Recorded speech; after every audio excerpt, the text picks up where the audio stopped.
Hello and welcome back to Climate Unboxed.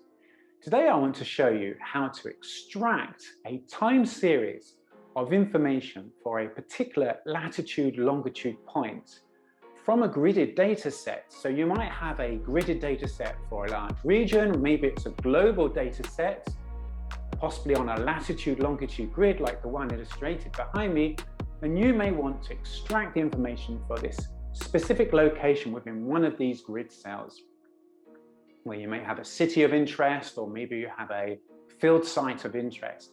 And I'm going to show you how to do that quickly and easy using climate data operators. So we've seen what the problem is that we're addressing. We have a location where we have maybe a weather station, and we want to extract the series of climate information for that point.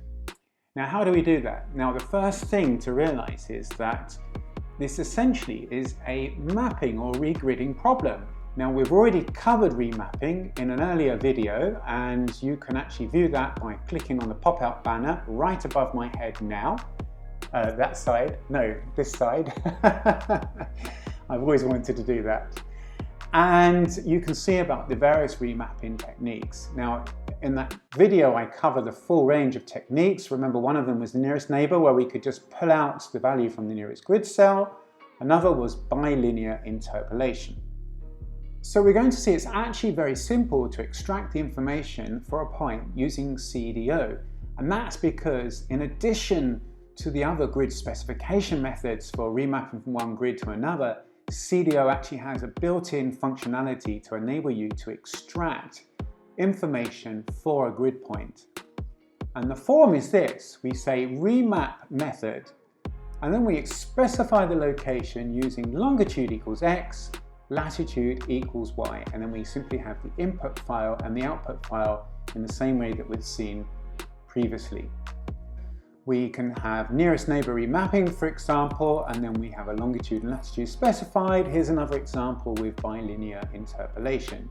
It's important to emphasize that the separation between the latitude and longitude specification is a /, it's not a comma. I used to always forget that because this is actually quite unusual in CDO commands. It's a /. And also to recall again that we have no spaces. It's actually, I need to duck down, it's right above my head is blocking it.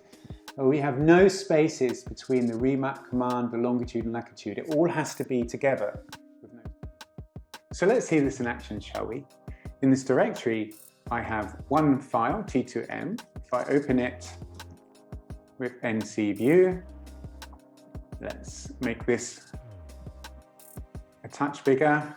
We can animate it, and we can see that it's a function of time. So we'll quit that. We can also look at the dates, in fact, using CDO, show date, and then the name of the file. And here we have a printout of the dates. The data set starts on 1979, January, and it runs through until the end of year 2000 with monthly increments.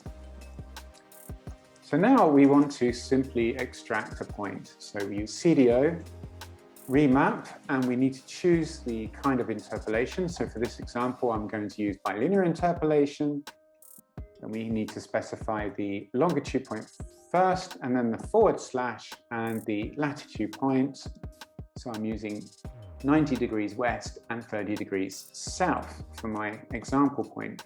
T2M, and then the output file name, and I'm calling it _point.nc. It's calculating the bilinear weights, and it's mapping us. The information says to a longitude latitude grid, but of just 1 by 1 point, so it's a point extraction.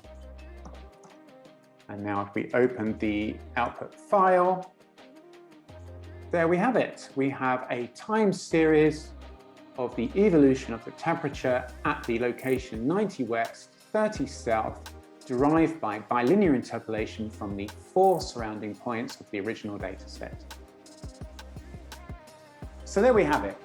We've seen how, given a gridded data set for a large region, we can pick out a time series of information for a specific location using either nearest neighbor, or bilinear or bicubic interpolation, using the information from the surrounding grid cells. I do hope you've seen the point of the video. Sorry for the bad joke, and I look forward to seeing you soon on Climate Unboxed.